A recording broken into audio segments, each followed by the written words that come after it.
Before I start, I want to say, I didn't expect to come in here and meet so many people from all around the United States and learn so much from this rather than being a presenter and being a speaker. But it's been a great experience being here so far because I've learned new things about agriculture I never even heard before. I got out of the Army in 2008 on a medical disability. Ran away from a farm and joined the Marine Corps when I was 17 and never wanted to come back. After multiple tours all across the world as an Army Ranger, the farther away I got from the farm, the more I wanted to come back. I'm a first-generation farmer. When I got out of the military, I jumped into a government sales job and, was always gone.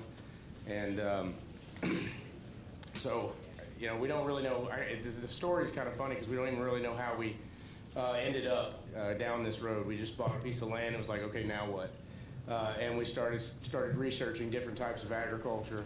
I didn't grow up on a farm, like I said. I was a city boy, and so we got the farm and ended up, going down that path. But as we grew and we developed with the farm, it's like, now what? And the biggest hurdle that we found and everything that we heard from other farmers was, how do you get your product to market? Right? You're producing these goods. Now what? Now what are you going to do with it? And we decided to open up a little general store. So we also own and operate the Old Crow General Store, which is a little farm or a little farm stand store essentially. But everything we produce on the farm goes to the store.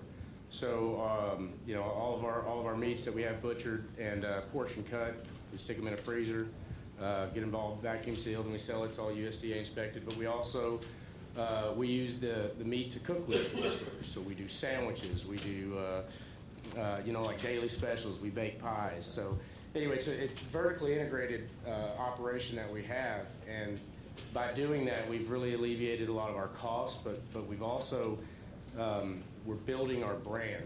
My name's Sarah Orban. I grew up in Cabot, Vermont, on a fairly large maple farm, 9th generation maple producer. My parents tap about 45,000 trees. And right out of high school, I decided to join the Army. My plan was to be a game warden out in Vermont. So they told me to go into military police. So that's where I went. Right after training, went to Iraq for a 12-month tour. And then I was stationed at Fort Campbell and met my husband. He served 2 tours in Iraq. He was in infantry. And he had never had real maple syrup until he met me, so yay. So moved to Michigan, that's where he grew up, and then I started selling the equipment. I've been selling equipment for about 6 years now, and finally decided it was time to make maple syrup. So right now we tap about 10,000 trees. We have the Homegrown by Heroes label.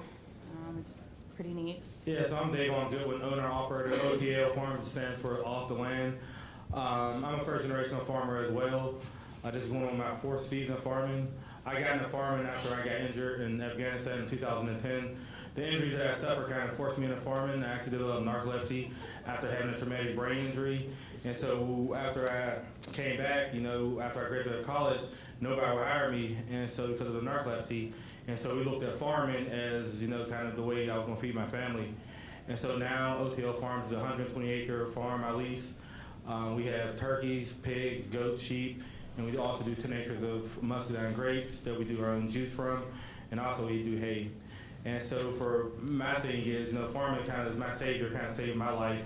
I grew up in Nebraska. My father was not a farmer, but my grandfather was a farmer.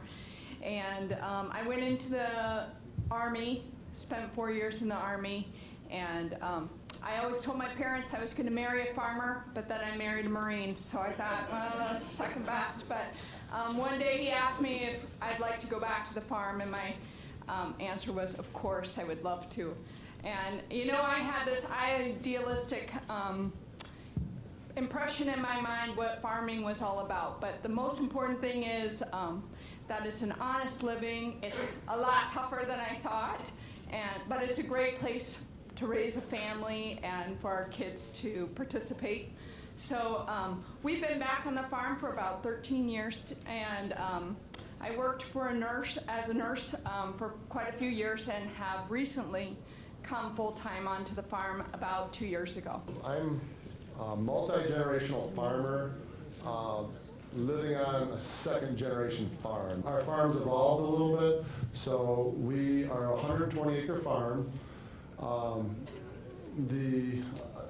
We basically have for those of you in the Midwest, it's a cider mill, an apple orchard, a bakery, pumpkin patch, winery. We do weddings, school tours, and most of our income is September and October. We open up August 1st with peaches and blueberries, sweet corn, and then we start picking apples in the middle of August. And pretty much most of our business is apple related, everything apples, all the way up through Halloween, and then we're open a little bit in November to kind of wind the season down. Within 2 years of coming back, the 40 acres right next to us came available. And for any of those that you know about farming, when that comes available, you say, I'm buying it, and then you say, oh, by the way, how much? And I would agree with the statement, I would not borrow money if you can avoid it, unless it's for land. But at some point, you have to be careful about the tail wagging the dog. Don't just do something because the guy in the county office said, oh, we got free money or we get you the loan. You make sure it fits in with your business plan. If you haven't acquired your land yet, before you do another thing, go online and buy a soil probe. There's a T-handled soil probe that you can yank out soil samples, and don't make another move until you got one of those. And there's other great techniques you can do with grid sampling and things like that that will leverage technology for your soil sampling. But I don't lease. The majority of my land is leased. I own less than a quarter of the land I farm. But I don't step foot on a piece of ground unless I've soil sampled it.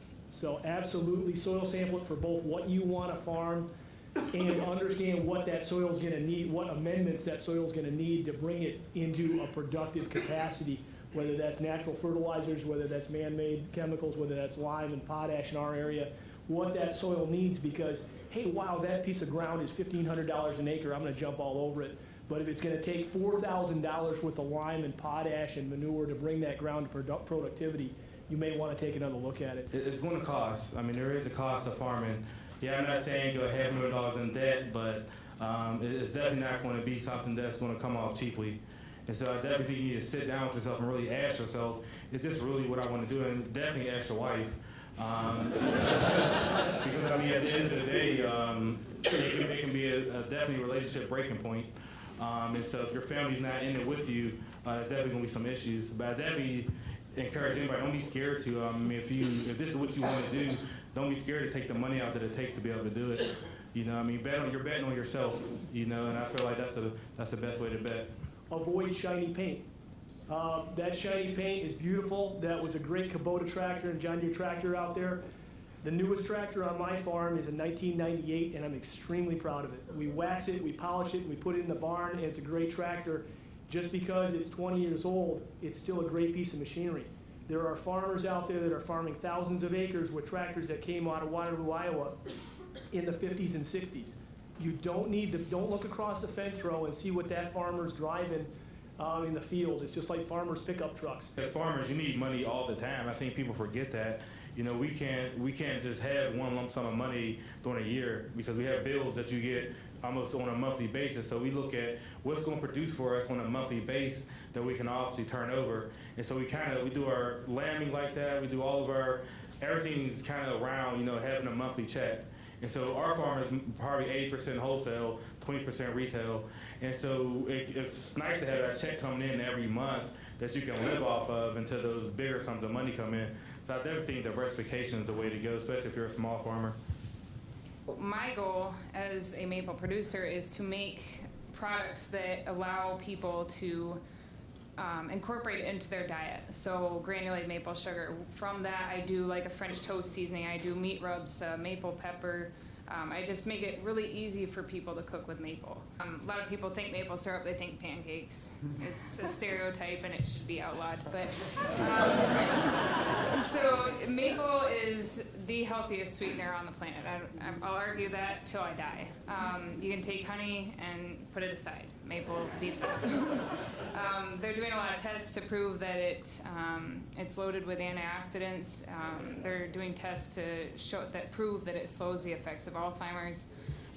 University of Toronto, University of Utah are doing those studies. Agritourism is huge. It's exploding. Think outside the box. I don't know if it's so much diversity, but we started looking at just different markets we could take. I went out and met with culinary schools, and that, supply sides of beef to the culinary school so they can cut it up and do their classes. Farm to school. Every state, I think now pretty much every state has an open bid. You can bid to bring things to the schools, the farm tours. You just got to think outside the box. You got to get creative, and that's a great way to, diversify your farm, is really just get it out there in a bunch of different ways. We've diversified in certain ways. We're starting to lease out some of our land to hunters. There's hunters coming out of Chicago and Detroit that are paying amounts of money that I would have thought would be unbelievable to come out per acre and hunt on our land. So we've been able to find a value-added area there on both our land that we're farming and our unused land that we call swamp and we don't have any use for. One thing I heard from Michael when I first met him at a conference out here in Michigan a few years ago was one part of sustainability is being in business next year.